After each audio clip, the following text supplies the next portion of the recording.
And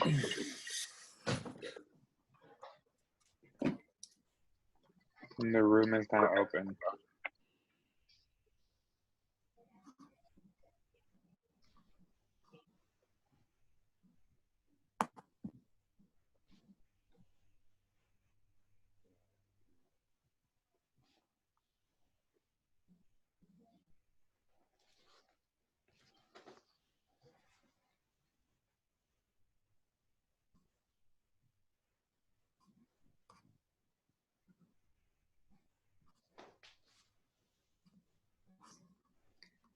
Looks like we're all ready to get started. Thank you all for joining us today for this call. We're here to talk about the state of the economy and jobs in Wisconsin. I want to introduce our first speaker, DNC Chair Tom Perez, who will kick us off today. Over to you.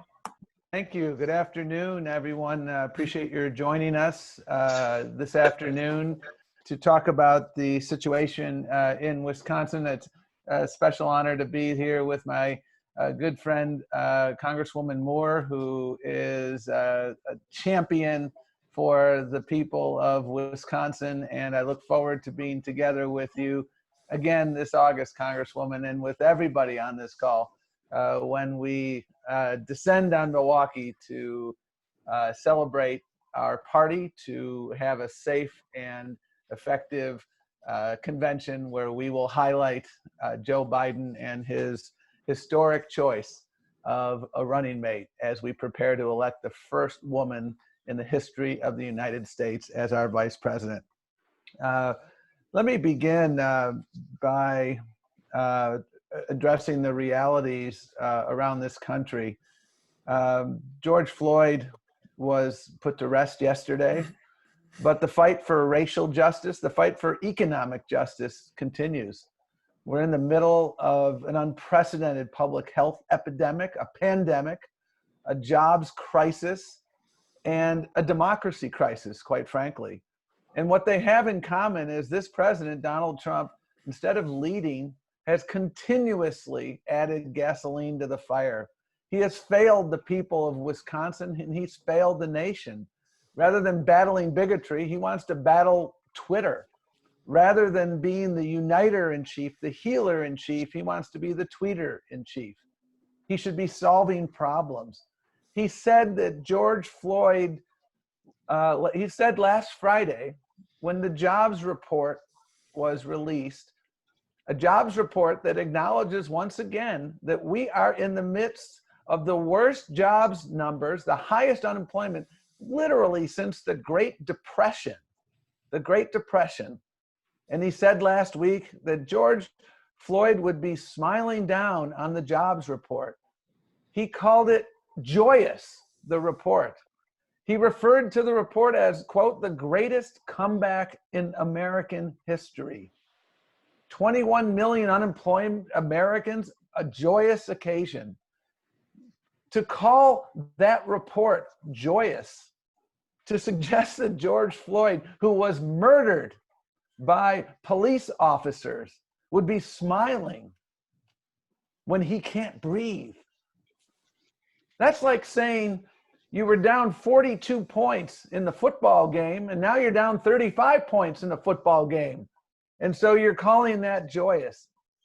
Mr. President, there's nothing joyous about the moment we live in. This is a chaotic moment. Our democracy is on fire. Look at the jobs loss that we've experienced under this president. This is the worst job loss since the Great Depression.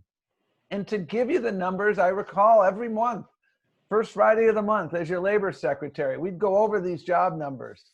The worst 3 months, and I always said to my team, when you were looking at a jobs report, don't look at today's report, look at the last 3 months. Look at what the trends are. That's how you can tell the story of where things are across America. The worst 3-month trend, the worst 3-month stretch of the Obama-Biden administration was early in 2009. And the total job loss was 2.3 million jobs during that stretch. That was a lot of jobs lost. The last 3 months of this administration of Donald Trump, we have seen 19.6 million jobs lost. 19.6 million.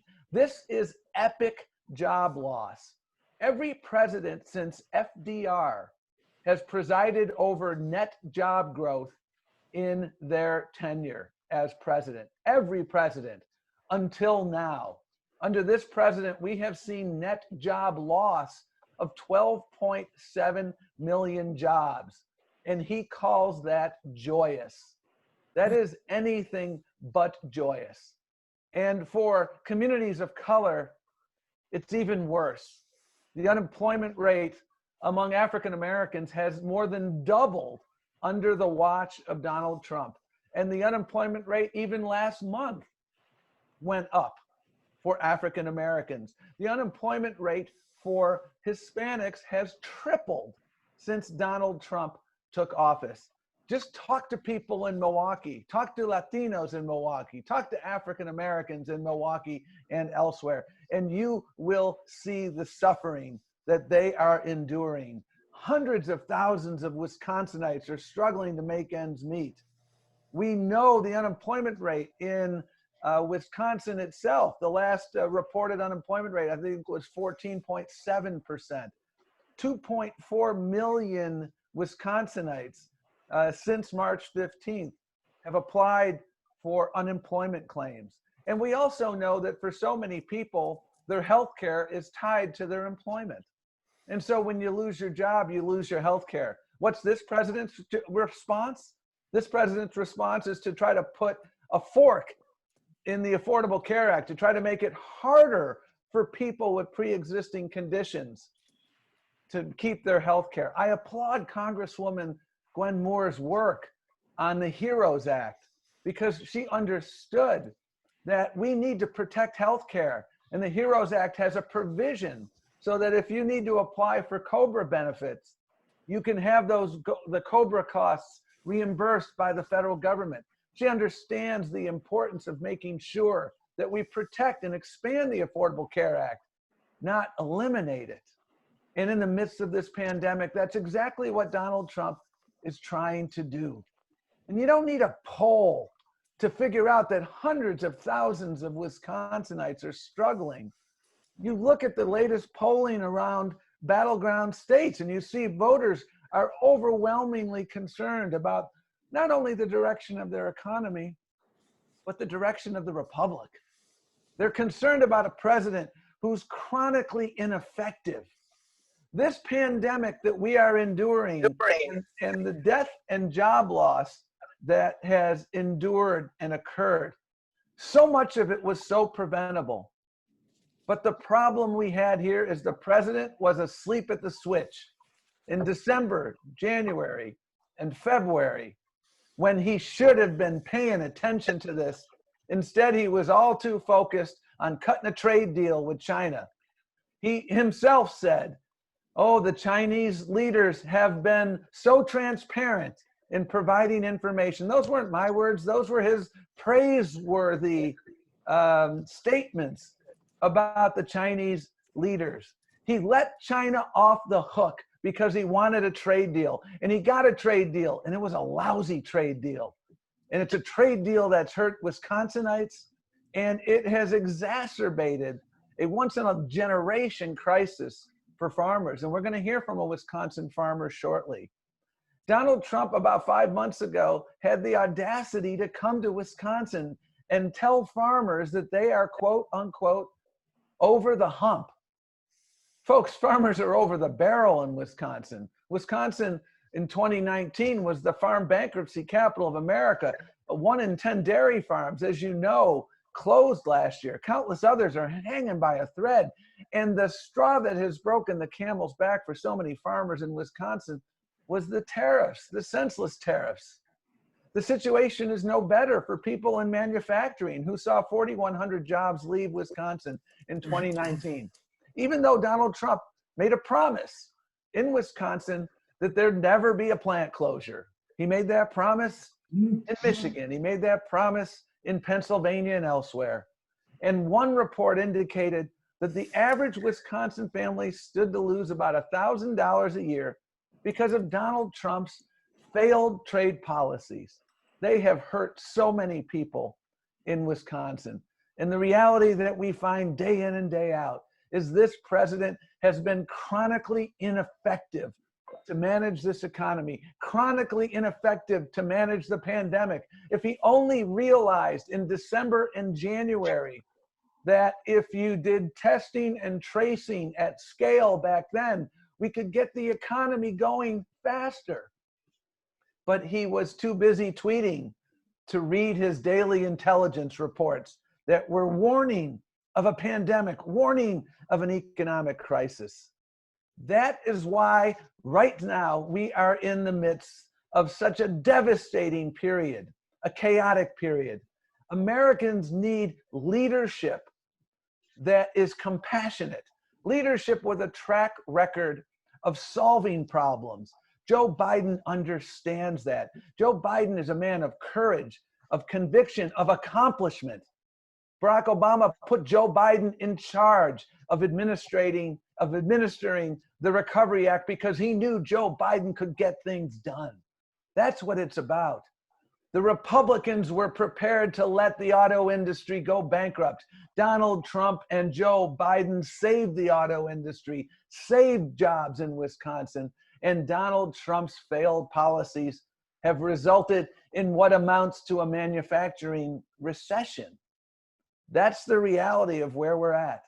And that is why it is so important in this moment to make sure we channel the energy out there, the protest out there, the peaceful protest into action, into results, into voting. That's exactly what we're doing at the DNC.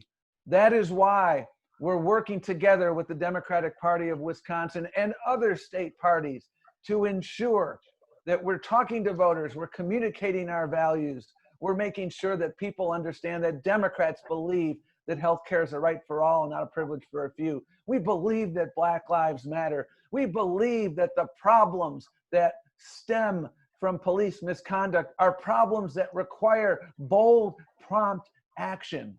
Silence will never, never be who we are. And this president has been appallingly silent about the need to bring America together. And in fact, he has been putting gasoline on the fire. And so I am so grateful for the work of so many people across this country. We're going to continue in Wisconsin to be working our tails off. We won, again, another decision in the litigation earlier today, where Republicans, once again, they want to make it harder for eligible people to vote. They want to weaponize the pandemic.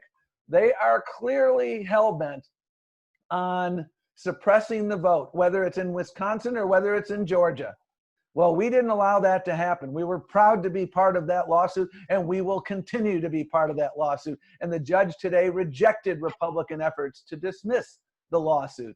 And so we're going to continue to move forward. We're going to continue to educate voters about the need to vote, whether it's in person or whether it's absentee. We're bound and determined to make sure that there's not only 5 polling places in Milwaukee on election day. We're going to make sure that we have access to the ballot, whether it's early, whether it's election day, whether it's absentee, because our democracy is truly on fire. It's a 5-alarm blaze. America simply can't afford 4 more years of Donald Trump. This jobs reports over the last 3 months, the broken economy that we are dealing with, make painfully clear that we need change. And we will get that change in the form of Joe Biden. And we will continue to work our tails off in partnership. And one of my great partners in the state of Wisconsin is your Congresswoman, Congresswoman Gwen Moore. Congresswoman Moore, thank you for your partnership and leadership. The floor is yours. Oh my goodness, thank you so much. And that was so well done. And you really established and set up the discussion very, very well. I appreciate you providing all of those data and those statistics which really demonstrate that people of color really are being caught on the brunt of this economic meltdown, really mirroring the Depression era. Certainly with unemployment among African Americans and those folks of Latinx origin being something at like 20%. That is not something to be celebrating at all. As a matter of fact, those are Depression era unemployment figures. Certainly, I think it really speaks volumes to the denial that we're all suffering under Donald Trump's personal delusions, his denial about the COVID epidemic coming into our country, his denial about the economic impact that this would cause individual citizens, the denial as he proclaims and does his victory lap around the economy. And we are suffering more and more and more from these denials. One of the things that concerns me immediately is the lack of work and effort on moving the HEROES Act forward.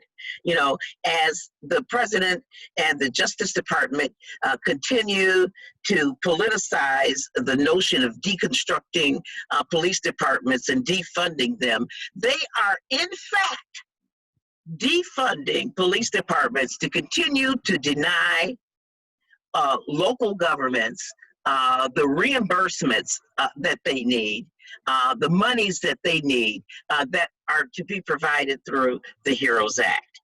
Without those funds, we are going to see all kinds of dysfunction and inability on part of our firefighters. Think about who works at the local level. Firefighters, our health departments, police departments, people who work at the county agencies, child protection agencies, and the monies that have already been expended and the hole that's being left. No, states cannot go bankrupt, Mr. President of the United States. I do think that the concern about moral hazard with regard to people getting back to work is really going to hinder our ability to buoy the economic stability of folks at this time.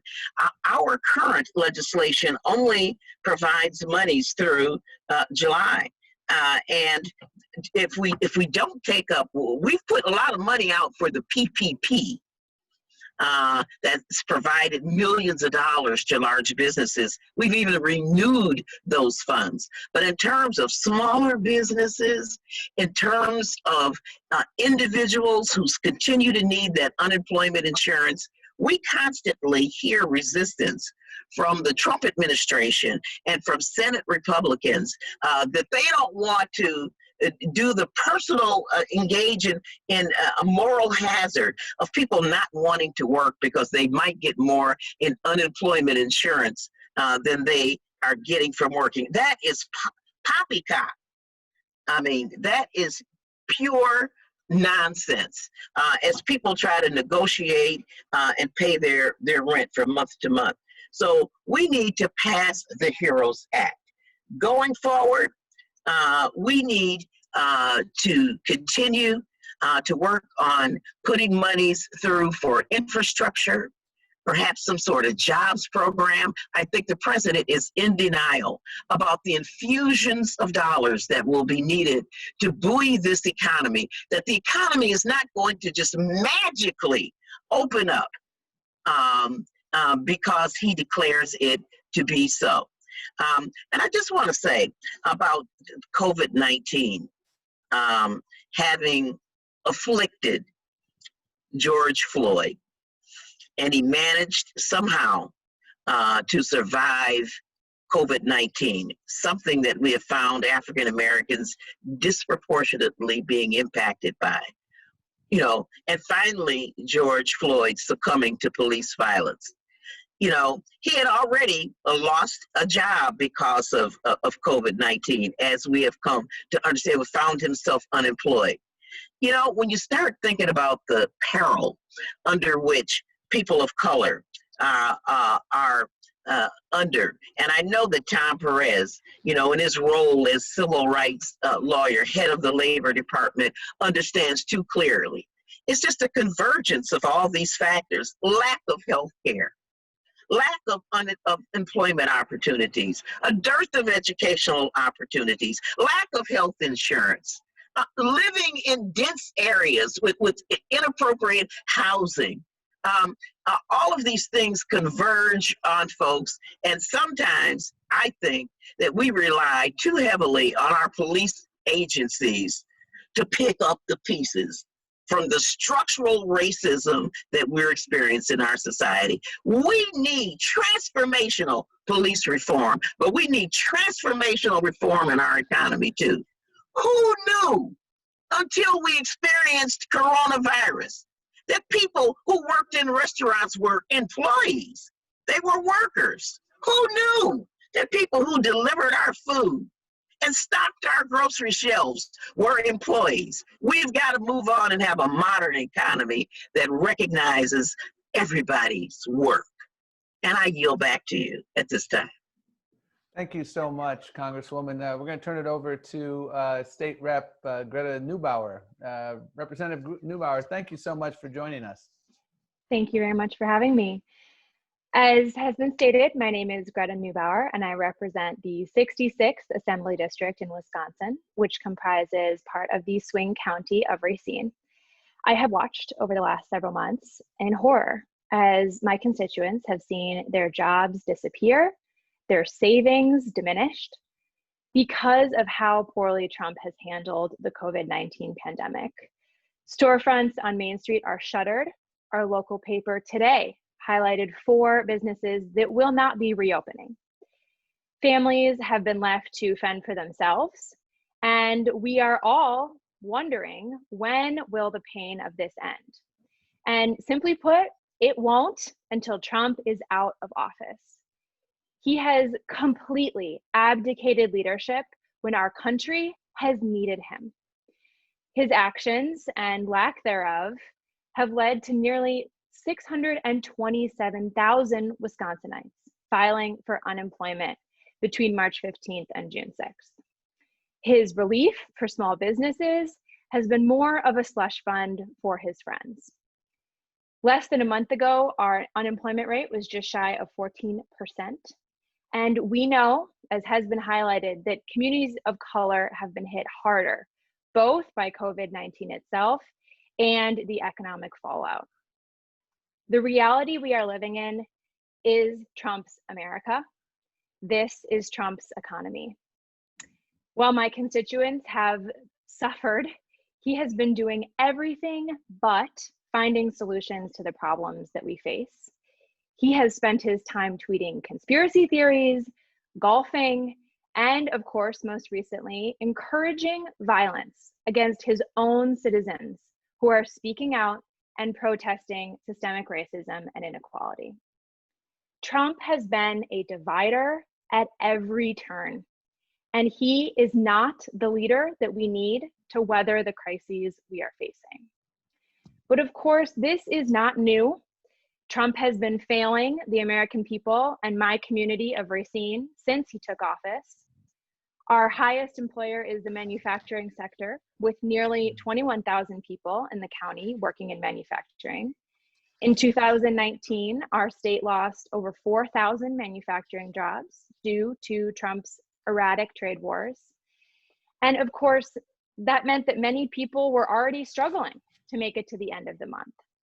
Every job loss has meant fewer people who are able to go out to restaurants, barbershops, and other local businesses, resulting in every sector feeling the impact of Trump's decisions. If there is anything we have learned under the last 3.5 years under Trump, it's that we know ultimately he does not care about our well-being. All he has done is make broken promise after broken promise after broken promise. He has lied to us, and he has attempted to divide us. He has not earned our votes. He has broken our trust. I know Racine, Wisconsin, and our country can get through this turbulent time and come out the other side, but that will be impossible if Trump is in office for another 4 years. Thank you. Thank you, and thank you for your service to your constituents and to the state and to the nation. Let me turn now to the AFL-CIO State Treasurer, Denny DeLay.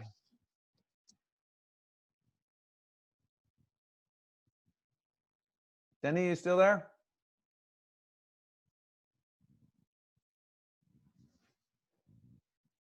You'll have to unmute.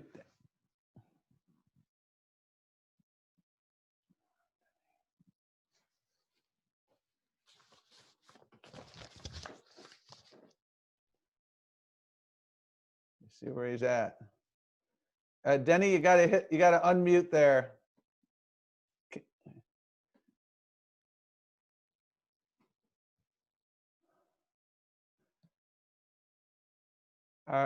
Are we able to help him unmute, Maddie? I think we're working on it. Give us 1 second. Okay. While we're waiting to try to get that done, let's see if we can turn to our local farmer, Tina Hinchley. Tina, are you able to unmute? I am able to unmute. Awesome. Thank you for having me today. Thank you so much. I love your backdrop. I love it too. My name is Tina Hinchley. Along with my husband, Dwayne, we run Hinchley's Dairy Farm and Farm Tours. We produce and sell milk and grow multiple crops, including corn, soybeans, and provide tours of our farm. As other participants on this call pointed out, Trump's response to COVID-19 has crushed our economy. But he also failed us long before coronavirus came to our shores. As farmers, we have been used as political pawns time and again after Trump has promised us over and over that he'd have our backs. His trade wars were not worth the pain, as he merely maintained the status quo while crushing the markets that took decades to create. In short, Trump was rolled by China. He promised us 50 billion in purchases, and we're only getting 13 billion. For Trump, this was nothing more than a game. But for us and thousands of farmers across Wisconsin, it's our livelihood and our way of life that's in his crosshairs. He thought he could buy us off with bailouts, but whatever small slice of the pie we got was merely a drop in the bucket, while big ag companies that could weather the storm got millions. The reason we were able to hold on, unlike so many of our friends in the dairy business, was that we were able to diversify our business. We planted various crops as an extra source to sustain our income. But even Trump found a way to ruin that. His love for large oil companies have made it impossible to sell our corn crop at a sustainable rate. But the final nail that Trump drove into our coffin was his response to COVID-19 epidemic. Our tourism business was a large part of our income, and it's what allowed us to survive through the trade wars and Trump handouts to the big companies that profit off of us. It has been designed to wipe out family farms like ours right off the mat. But with how Trump responded to COVID-19, he has decimated this part of our business too. The facts speak for themselves. He had taken this crisis seriously from the beginning, none of this would have been so bad. Farms like ours aren't able to provide jobs or support our community because we are hanging on with a thread. Jobs in this vital sector, the agricultural industry of our economy, have been evaporating under Trump's presidency. And now things seem even worse than ever. My husband and I don't know what will come next year, but we know that our farm cannot survive another 4 years under Trump's presidency. We need Joe Biden as a president if we have any hope of turning things around. Thank you. Thank you so much for your compelling words. I think I heard Denny, and I believe he's unmuted. So Denny, take it away. Yeah, I'm on there now. Thanks. All right. Much. Thanks, So, Denny. sorry about for the that. difficulty here. No problem. Again, I'm Dennis DeLee. I'm the Secretary Treasurer of the Wisconsin AFL-CIO. And before I get started on my remarks, I'd really like to just say, give everybody greetings from our President, Stephanie Bloomingdale, a true champion of Wisconsin workers, and very honored to serve with her. And I'm here today to speak on behalf of all workers in Wisconsin, both the union workers that our affiliates represent, as well as the non-union workers throughout the state. And for working class citizens across the state, Donald Trump has consistently failed to provide for them time and time again. When we look at this abysmal unemployment numbers that just came out, it's kind of like putting lipstick on a pig. And we've heard those remarks before, but they were absolutely terrible jobs numbers. These aren't just numbers. These are people. These are human beings, and they're people like you and me that they're just trying to pay their rent, afford their health care, provide for their families. And to echo Congressman Moore's comments on a much needed HEROES Act, we have got to get that legislation passed so that working Americans, working citizens in Wisconsin can get the much needed help that they need.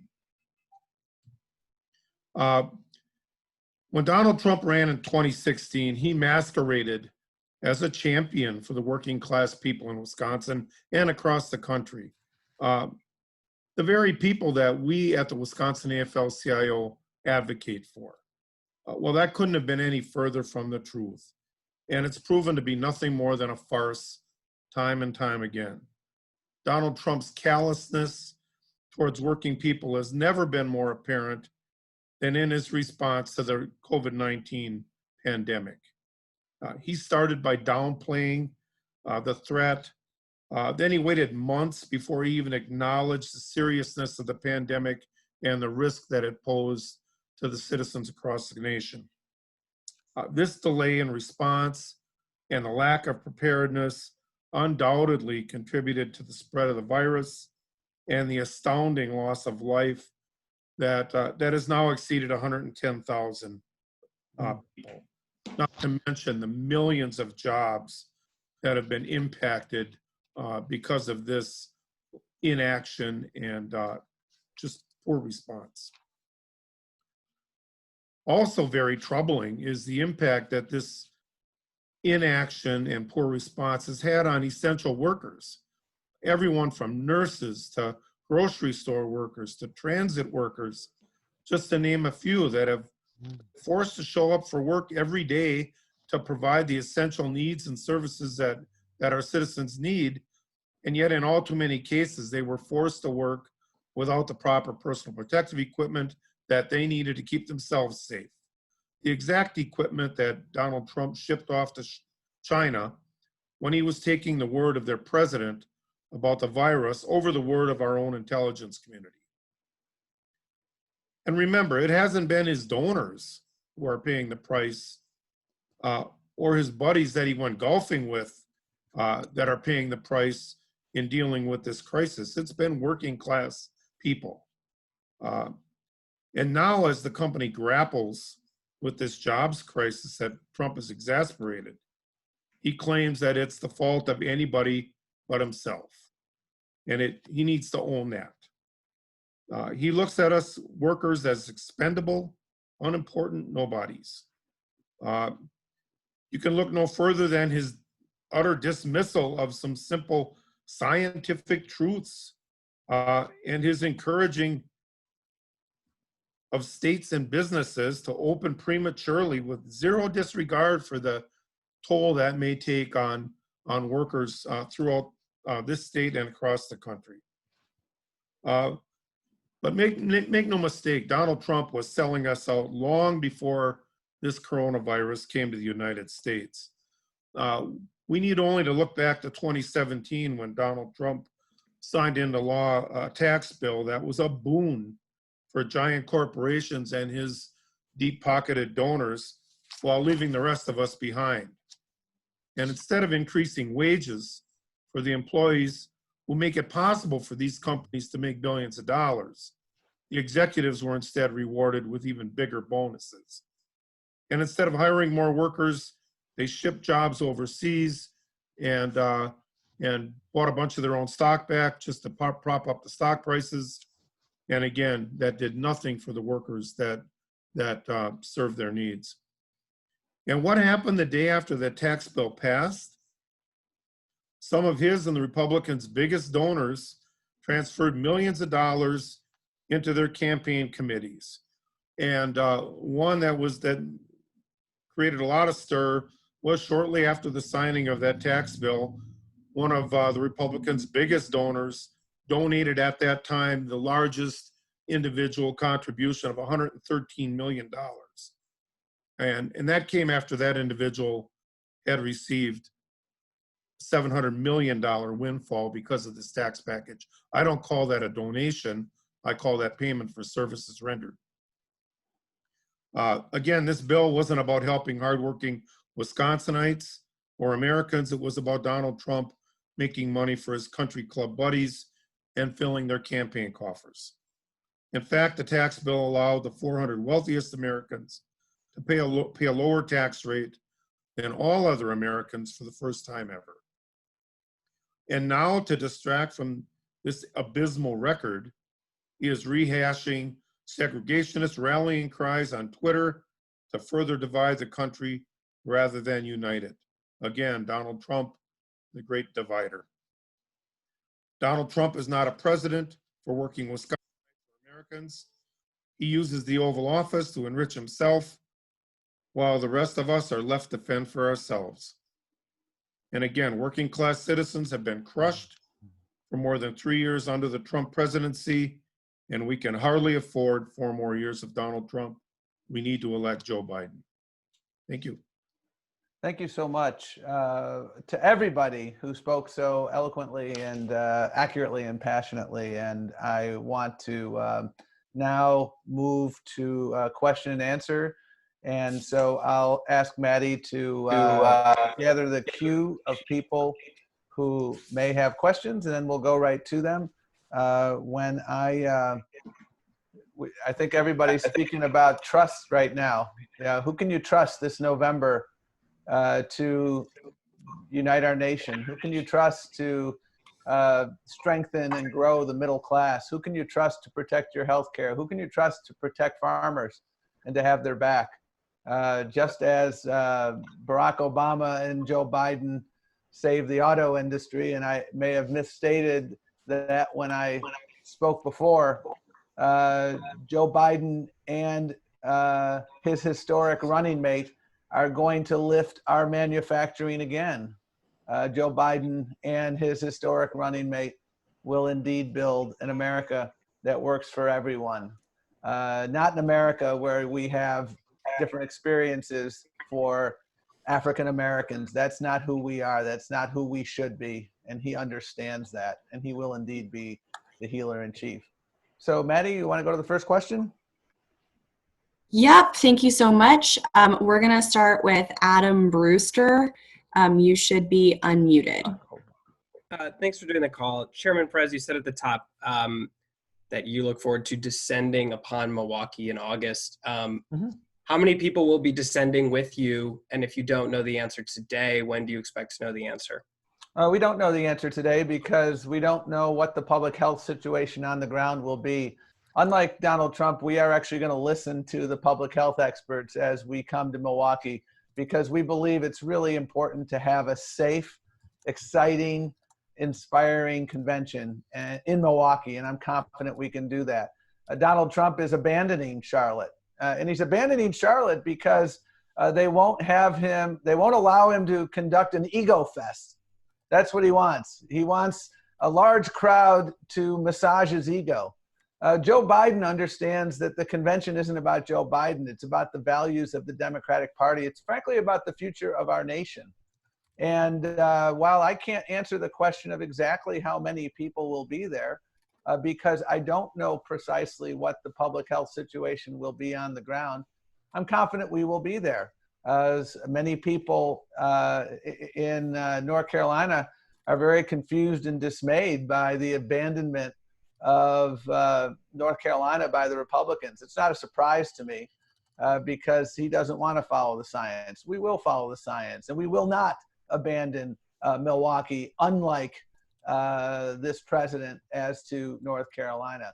I chose Milwaukee, and it was my decision because I believe that Wisconsin is a great place to highlight our values.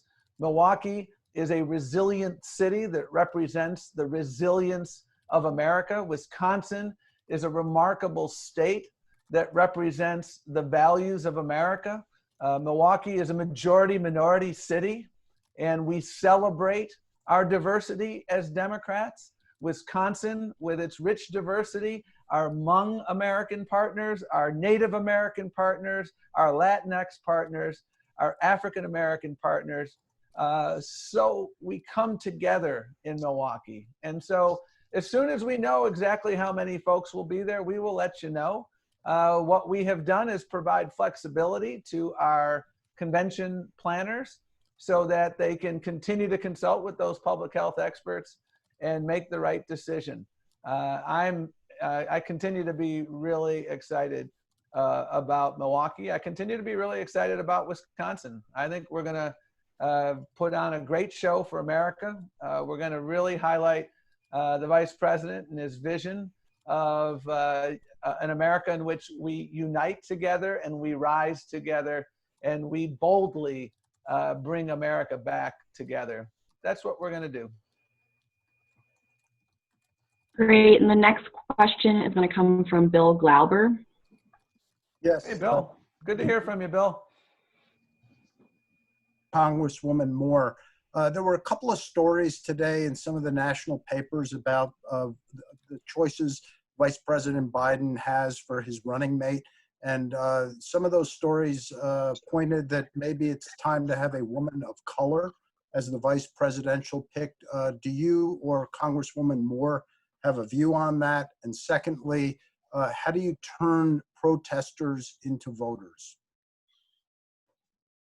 Bill, who is that a question for? I think it was both, for Congressman. that's for both of you. Oh, okay. I'll let Congressman Moore go first. Running mate, and also, Sure. How do you turn protesters into voters? Sure. Oh, I think that that having an African American woman be nominated for vice president would be excellent, as long as it's not me.